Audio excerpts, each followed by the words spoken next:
Oh, it's you! I didn't recognise you under all that paperwork. You do know that. I sound like I'm in Mars Attacks. See, that paperwork is actually a sign. You'd have thought you, of all people, would pick up on signs. It's a sign that you are not passing authority down. You're managing to hoard it all yourself. You're like dragon, Smaug from The Hobbit, sitting on this pile of treasure, rather than distributing the responsibilities, the wealth. So you need to be less Smaug, more Smorgasbord. Is that a word? I think it is. You need to pass all that responsibility out. You need to trust your team,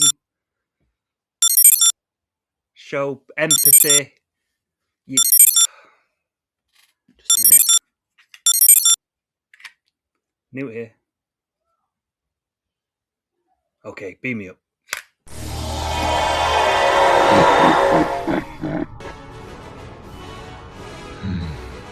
Humans.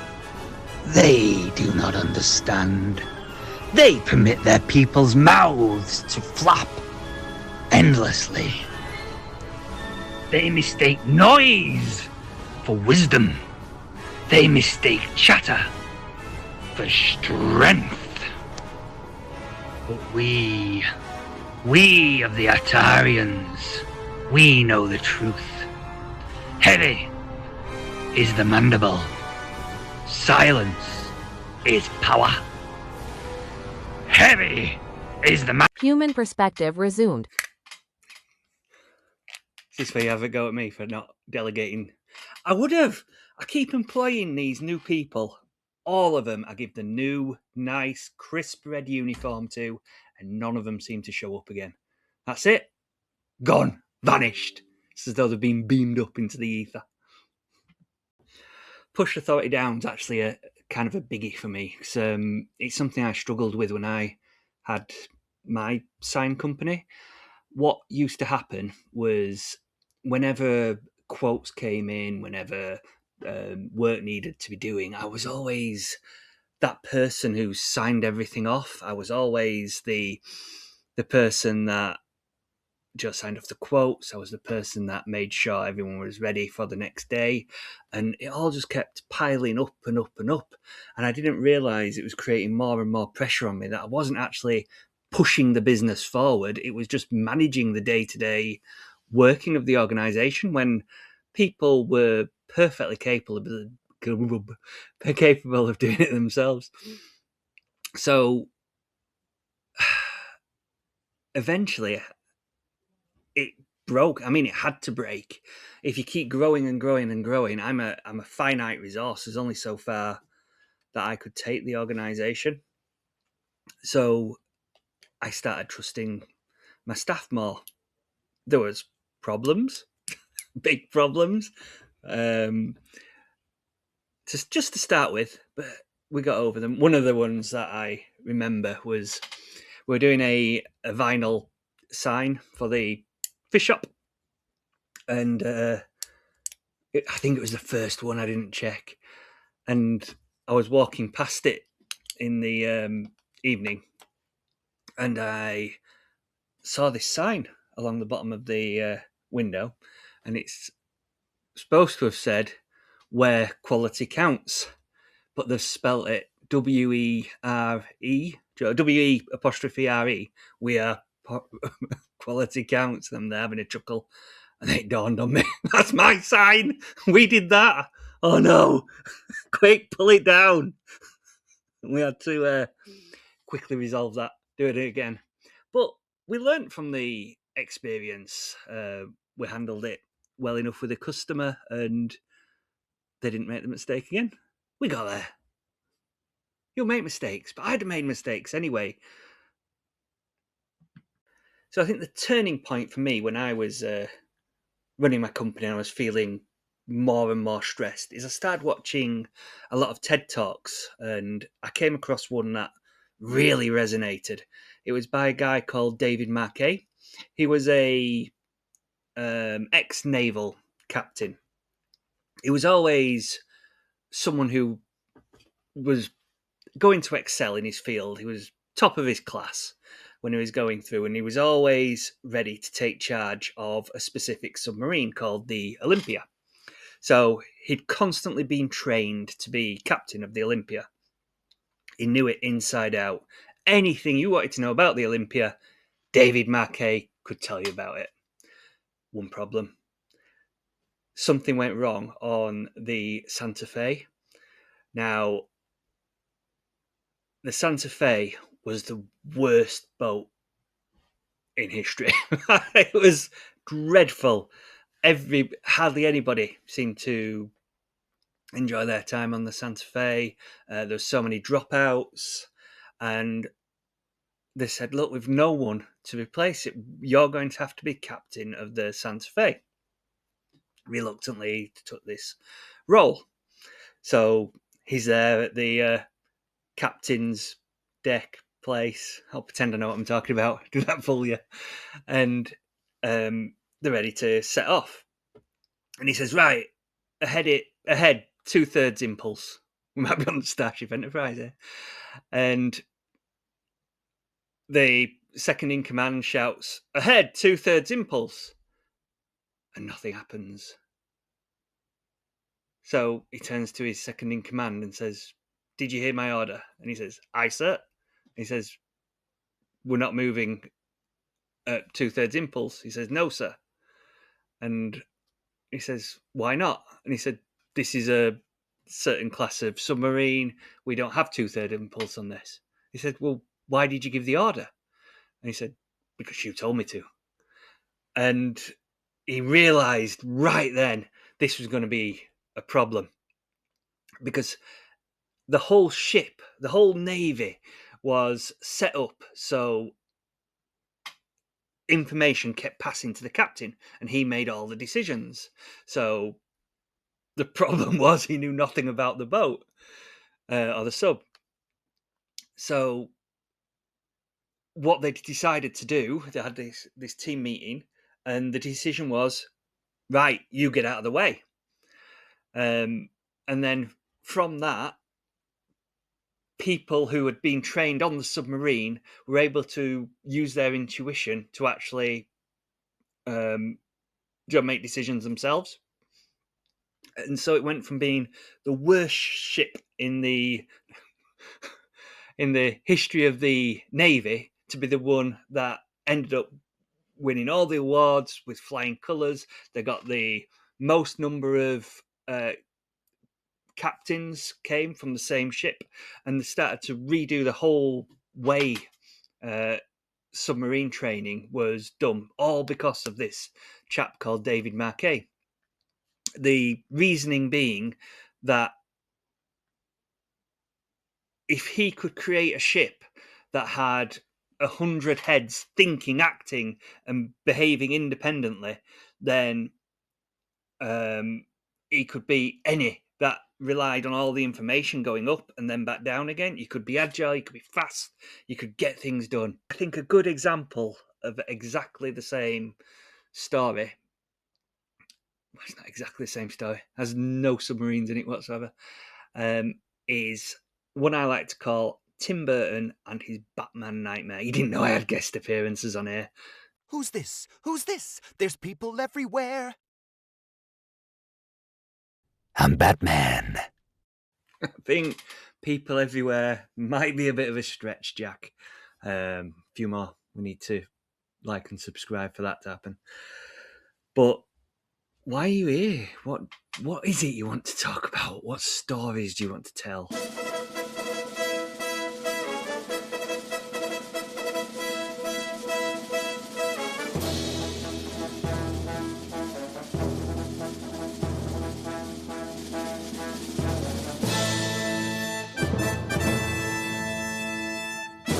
Tim Burton and his Batman nightmare. Boys and girls of every age, wouldn't you like to see something strange? Come with us and you will see. This is the story of Jack. That's me. Tim Burton was an animator at the happiest place on Earth. No, not here. The other happiest place, Disney Studios. However, his passion wasn't for drawing princesses and mermaids. He was transfixed on the bizarre. It led to his greatest creation, yours truly. He wondered what would happen if I escaped Halloween world into Christmas world. With excitement, he rushed to show the powers that be his idea. He strolled to the office of the Big Cheese, skeleton in hand, and he was met with open disappointment. However, his work attracted those that believed what he believed. The misfits, the oddballs who just didn't quite fit Disney culture. They saw his work and thought, "What's this? What's this?" One of these was Rick Heinrichs, who created 3D models with Burton in their free time. But alas, Disney decided their differences were too great, and they parted ways. After an award for the amazing movie Beetlejuice,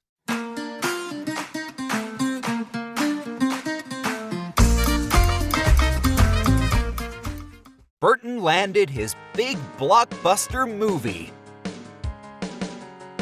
Unbelievable. I'm Batman. I'm Batman. But it wasn't enough. Burton wanted to tell my story, so he strolled back to Disney to see if he could buy the rights. With the enormous advantage of being the hot thing of the moment, Disney said, "Oh, absolutely." So, all plain sailing. Not quite.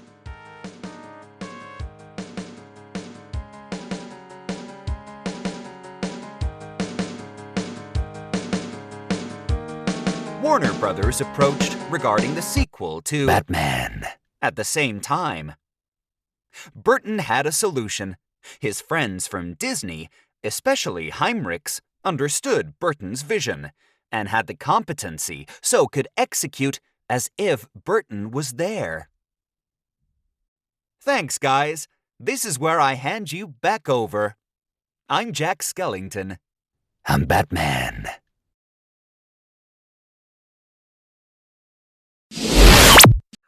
Oh, no copyright strikes here at all, I'm sure.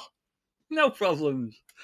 But hopefully that message came across that Tim Burton could not have made Batman and Nightmare Before Christmas at exactly the same time. They were two huge, massive projects. So to do that, he needed to be able to trust in his team. And the way he did that was working with Heinrichs, who he'd worked with times and times before. And he really understood the way Tim worked. For instance, there were set rules that you used to have. So for the buildings, if you rubbed your hand along the top of the buildings, it had to be as though you split your hand to pieces. They had to be all serrated. You couldn't have smooth buildings. And these were all the kind of little rules that existed with Tim Burton. And it's something that Heinrichs could actually pull through and install with the team that were producing A Nightmare Before Christmas. So with the whole passing the vision to Heinrichs and then knowing the values that Burton worked to, that's how Tim Burton managed to pass authority down. He didn't need to do it in the same way as you, because this was just for a one-off movie. So he didn't need to instill it completely. Just know what to do for that production. If you want to instill it completely, you need to really enforce the documentation, the vision, the values need to be lived. They can't just be transferred by one individual player in the whole organisation. See, this for me is the age-old question in management. It's the one that I've ruminated on quite often. Do you actually need to be an expert in the company that you're managing, or do you just need that managerial skill? So with my dad, we used to have long, drawn-out conversations. If you took the greatest manager that football's ever seen, Alex Ferguson, and put him in... I've lost half my audience. So if you took the greatest football manager football's ever seen and you put him managing any other kind of organisation, a sign company, would he still excel in that environment? And the answer came: the great TV show Ted Lasso. It is absolutely brilliant. So you can, in fact, go watch that instead of spending 15 minutes with me. Just watch 15 hours of Ted Lasso. But what I think it did a fantastic job in showing was, although Lasso was a brilliant manager, and you could say, look, you don't need any expertise. He knew absolutely nothing about football and ended up brilliant manager. But the one piece of the one detail that he needed was Beard, his trusted lieutenant, someone who could handle all the expertise for him. So it wasn't just Ted Lasso having to think up these tactics and how the game should work. He had someone he could lean on that already understood his values, but then could bring out that technical side. Here we go. Little visual reminder. Don't hoard the power like Hordak. This isn't actually Hordak. Don't look too close. It's one of his Horde troopers, but they don't seem to make Hordak.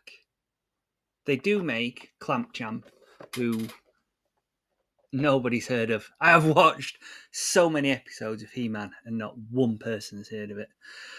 But anyway, push authority down. It's the only way you can really manage a growing signage company, because otherwise you're going to end up making the same mistakes as I did, where you end up just burning out because of all the extra pressure that you take on yourself. Trust your team. It's why you hired them. Believe in them. Because I believe in you. I am Andrew, Vision Officer for Newtology, helping you get more free time. Fabulous secrets will be revealed to you the day you hold aloft your magic phone and declare,